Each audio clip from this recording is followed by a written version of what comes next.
നമസ്കാരം. ഇസ്ലാമിക ചിന്തയനുസരിച്ച് ദൈവത്തെപ്പറ്റി എങ്ങനെയാണ് മനസ്സിലാക്കേണ്ടത്? വെറുതെ അങ്ങ് വിശ്വസിച്ചാൽ മതിയോ, അതോ നമ്മുടെ ബുദ്ധിക്കും യുക്തിക്കും വല്ല റോളുമുണ്ടോ? ഈയൊരു വിഷയത്തെപ്പറ്റി ആഴത്തിൽ മനസ്സിലാക്കാനുള്ളൊരു ശ്രമമാണിത്. ക്ലാസിക്കൽ ദൈവശാസ്ത്ര ഗ്രന്ഥങ്ങളെ അടിസ്ഥാനമാക്കി നമുക്കിതിന്റെ ഉത്തരങ്ങളൊന്ന് തേടിപ്പോവാം. അപ്പോ നമ്മുടെയെല്ലാം മനസ്സിലുള്ളൊരു ചോദ്യത്തിൽ നിന്ന് തന്നെ തുടങ്ങാം. യുക്തി ഉപയോഗിച്ച് ദൈവത്തെ മനസ്സിലാക്കാൻ പറ്റുമോ? കാരണം വിശ്വാസമെന്ന് പറയുന്നത് കണ്ണടച്ച് വിശ്വസിക്കേണ്ട ഒന്നാണോ, അതോ അറിഞ്ഞും ചിന്തിച്ചും ഉറപ്പിക്കേണ്ട ഒന്നാണോ എന്നത് വളരെ പ്രധാനപ്പെട്ട ഒരു ചോദ്യമാണല്ലേ. അപ്പോൾ ഈയൊരു വിശകലനം മുഴുവൻ ഈയൊരു ചോദ്യത്തിനുള്ള ഉത്തരം കണ്ടെത്താനാണ് നമ്മൾ ശ്രമിക്കാൻ പോകുന്നത്. ഈ യാത്രയിൽ നമ്മൾ ചില കാര്യങ്ങൾ സ്റ്റെപ്പ് ബൈ സ്റ്റെപ്പായി പരിശോധിക്കും. ആദ്യം ദൈവത്തെ അറിയാനുള്ള വഴി എന്താണെന്ന് നോക്കാം. പിന്നെ ഇസ്ലാമിക ദൈവശാസ്ത്രം പറയുന്ന ദൈവത്തിന്റെ പ്രധാന ഗുണവിശേഷണങ്ങൾ എന്തൊക്കെയാണെന്ന് മനസ്സിലാക്കും. അതിനുശേഷം ഈ ഗുണങ്ങൾക്കുള്ള യുക്തിപരമായ തെളിവുകൾ എന്തൊക്കെയാണെന്ന് ചർച്ച ചെയ്യും. അവസാനം ഇതെല്ലാം ഒരുമിച്ച് ചേർത്ത് യുക്തിയും വിശ്വാസവും എങ്ങനെ കൈകോർത്തു പോകുന്നു എന്ന് നമ്മൾ കണ്ടെത്തും. അപ്പോൾ നമ്മുടെ ആദ്യത്തെ സ്റ്റെപ്പ്, ശരിക്കും അർത്ഥവത്തായ ഒരു വിശ്വാസമുണ്ടാക്കിയെടുക്കണമെങ്കിൽ ആദ്യം ദൈവത്തിന്റെ ഗുണങ്ങളെക്കുറിച്ചും അവന്റെ പ്രകൃതത്തെക്കുറിച്ചും മനസ്സിലാക്കണം. ഇസ്ലാമിക പണ്ഡിതന്മാർ ഈ അറിവിനെ വളരെ സിസ്റ്റമാറ്റിക് ആയിട്ടാണ് നമുക്ക് മുന്നിൽ അവതരിപ്പിച്ചിട്ടുള്ളത്. 20 ഈ ഒരു നമ്പർ ഓർത്തുവെച്ചോളൂ. ഇസ്ലാമിക ദൈവശാസ്ത്രമനുസരിച്ച് ഒരു വിശ്വാസി നിർബന്ധമായും അറിഞ്ഞിരിക്കേണ്ട 20 ഗുണവിശേഷണങ്ങളുണ്ട്. ഈ 20ഉം ചേരുമ്പോഴാണ് ദൈവം എന്ന ആശയത്തിനൊരു പൂർണ്ണമായ വ്യക്തമായൊരു ചിത്രം നമുക്ക് കിട്ടുന്നത്. ശരി, അപ്പോൾ എന്താണ് ഈ 20 ഗുണങ്ങൾ? നമുക്ക് അതിലേക്ക് കടക്കാം. ഇത് എളുപ്പത്തിൽ മനസ്സിലാക്കാൻ വേണ്ടി ഈ 20 ഗുണങ്ങളെയും 4 പ്രധാന കാറ്റഗറികളായിട്ട് തിരിച്ചിട്ടുണ്ട്. ഈ 4 വിഭാഗങ്ങളും ദൈവത്തിന്റെ പൂർണ്ണതയുടെ ഓരോരോ വശങ്ങളാണ് നമുക്ക് കാണിച്ചു തരുന്നത്. ആദ്യത്തത് അവന്റെ അസ്തിത്വത്തെക്കുറിച്ചാണ്. രണ്ടാമത്തേത് കുറച്ച് ഇൻട്രസ്റ്റിംഗ് ആണ്.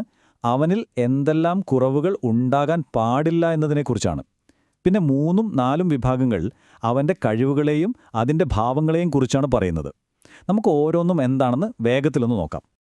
ഒന്നാമത്തെ കാറ്റഗറിയിൽ ആകെ ഒരൊറ്റ ഗുണമേ ഉള്ളൂ, അൽ വുജൂദ്, അതായത് അസ്തിത്വം.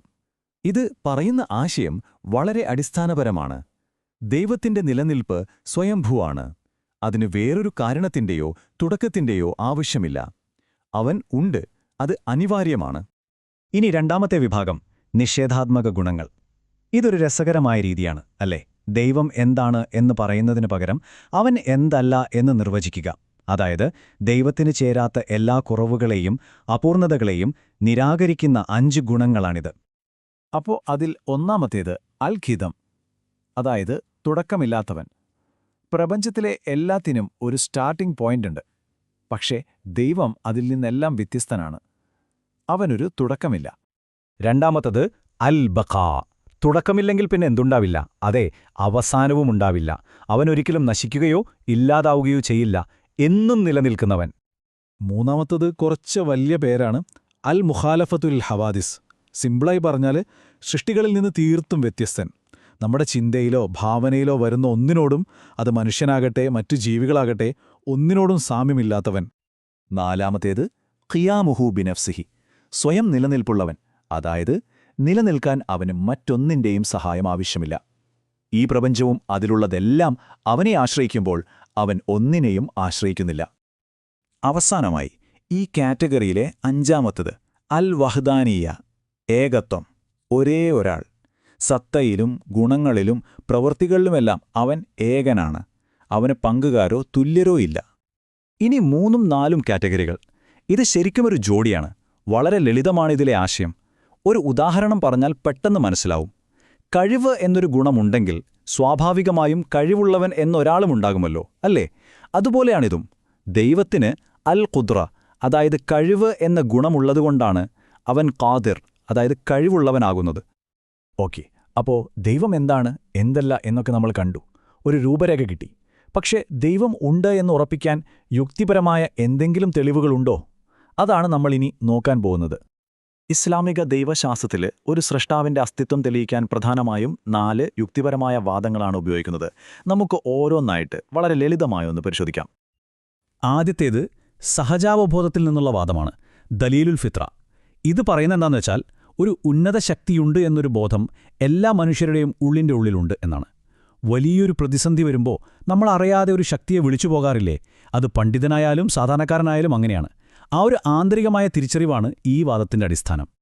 ഇനി അടുത്തത് നോക്കാം, കാരണങ്ങളെ അടിസ്ഥാനമാക്കിയുള്ള വാദം. ഇതൊരു ലോജിക്കൽ പസിൽ പോലെയാണ്. നോക്കൂ, ഈ ലോകത്ത് നടക്കുന്ന ഓരോ കാര്യത്തിനും ഒരു കാരണമുണ്ട്, അല്ലേ? മഴ പെയ്യാൻ കാരണം മേഘമാണ്. മേഘമുണ്ടാകാൻ വേറൊരു കാരണമുണ്ട്. ഇങ്ങനെ കാരണങ്ങൾ ചോദിച്ച് അനന്തമായി പിന്നോട്ടു പോകാൻ പറ്റുമോ? ഇല്ല. എവിടെയെങ്കിലും ഒരു തുടക്കം വേണം. മറ്റൊന്നിനാലുണ്ടാക്കപ്പെടാത്ത സ്വയംഭൂവായ ഒരു ആദ്യ കാരണം. ആ ആദ്യ കാരണത്തെയാണ് ദൈവം എന്ന് വിളിക്കുന്നത്. ഈ വാദത്തിന് നമ്മൾ വെറുതെ നമ്മുടെ ചുറ്റുമൊന്ന് നോക്കിയാൽ മതി. ഈ പ്രപഞ്ചത്തിലെ കൃത്യതയും ക്രമീകരണവും കണ്ടിട്ടില്ലേ? ഗ്രഹങ്ങൾ അവയുടെ ഭ്രമണപഥം തെറ്റാതെ കറങ്ങുന്നത്, ജീവജാലങ്ങളുടെ ശരീരത്തിലെ സങ്കീർണമായ സംവിധാനങ്ങൾ, ഇതെല്ലാം യാദൃശ്ചികമായി ഒരു ക്രമവുമില്ലാതെ സംഭവിച്ചതാണെന്ന് പറയാൻ പറ്റുമോ? ഒരു വാച്ച് കണ്ടാൽ അതിനൊരു നിർമ്മാതാവുണ്ടെന്ന് നമുക്ക് മനസ്സിലാവുമെങ്കിൽ ഇത്രയും സങ്കീർണമായ പ്രപഞ്ചത്തിന് ബുദ്ധിമാനായൊരു രൂപകർത്താവ് വേണ്ടേ? അതാണ് ഈ വാദം. ഓക്കേ, നമ്മളിപ്പോൾ പല വഴികളിലൂടെ സഞ്ചരിച്ചു.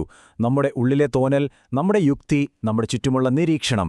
ഇനി ഇവയെല്ലാം എവിടെയാണ് ഒരുമിച്ച് വരുന്നത് എന്ന് നോക്കാം. ഇതാണ് ഇതിലെ ഏറ്റവും ഇൻട്രസ്റ്റിംഗ് ആയ ഭാഗം. ഈ സ്ലൈഡൊന്ന് ശ്രദ്ധിച്ചു നോക്കൂ. ഇതുവരെ നമ്മൾ ചർച്ച ചെയ്ത വാദങ്ങൾ എങ്ങനെയാണ് പരസ്പരം പൂരിപ്പിക്കുന്നതെന്ന് ഇവിടെ കാണാം. ഇതൊരു ടീം വർക്ക് പോലെയാണ്. സഹജാവബോധം നമ്മുടെ ഉള്ളിൽ നിന്ന്, നമ്മുടെ ഹൃദയത്തിൽ നിന്ന് തെളിവ് നൽകുന്നു. കാരണങ്ങളെക്കുറിച്ചുള്ള വാദം നമ്മുടെ തലച്ചോറിന്, നമ്മുടെ ശുദ്ധമായ യുക്തിക്ക് തെളിവ് നൽകുന്നു. ക്രമീകരണത്തെക്കുറിച്ചുള്ള വാദമോ നമ്മുടെ കണ്ണുകൊണ്ട് കാണുന്ന നിരീക്ഷണങ്ങളിൽ നിന്ന് തെളിവ് നൽകുന്നു. അപ്പോൾ ഒരേ സത്യത്തിലേക്ക് നമ്മുടെ മനസ്സ്, ബുദ്ധി, കണ്ണ് എന്നിങ്ങനെ പല വഴികളിലൂടെ നമ്മൾ എത്തിച്ചേരുന്നു. അപ്പോ എന്താണ് ഇതിൽ നിന്നുള്ള ഏറ്റവും വലിയ ടേക്കവേ? ഇസ്ലാമിക ദൈവശാസ്ത്രമനുസരിച്ച് യുക്തിയും വിശ്വാസവും രണ്ട് ധ്രുവങ്ങളിലല്ല നിൽക്കുന്നത്. അവ രണ്ടും പരസ്പരം ശത്രുക്കളല്ല, മറിച്ച് അറിവിലേക്കും സത്യത്തിലേക്കും നമ്മളെ നയിക്കുന്ന, ഒരുമിച്ചു പോകുന്ന രണ്ട് വഴികളാണ്. അപ്പോൾ ഈ യുക്തിപരമായ തെളിവുകളുടെയൊക്കെ അവസാനത്തെ ലക്ഷ്യം എന്താണ്? അത് വിശ്വാസത്തെ ഇല്ലാതാക്കുക എന്നല്ല, മറിച്ച് ആ വിശ്വാസം വെറും അന്ധമായ ഒന്നല്ല. അത് യുക്തിക്ക് നിരക്കുന്നതും നമുക്ക് ചുറ്റും കാണാൻ കഴിയുന്നതും നമ്മുടെ ഉള്ളിൽ തന്നെയുള്ളതുമായ ഒരു യാഥാർത്ഥ്യത്തിൽ കെട്ടിപ്പടുത്തതാണെന്ന് നമ്മളെ തന്നെ ബോധ്യപ്പെടുത്തലാണ്. അതിലൂടെ ചിന്താപരമായും ആത്മീയമായും ഒരു പൂർണ്ണത കൈവരിക്കാൻ ഓരോ വ്യക്തിയെയും സഹായിക്കുക എന്നതാണ് ഇതിൻ്റെയെല്ലാം ആത്യന്തികമായ ലക്ഷ്യം.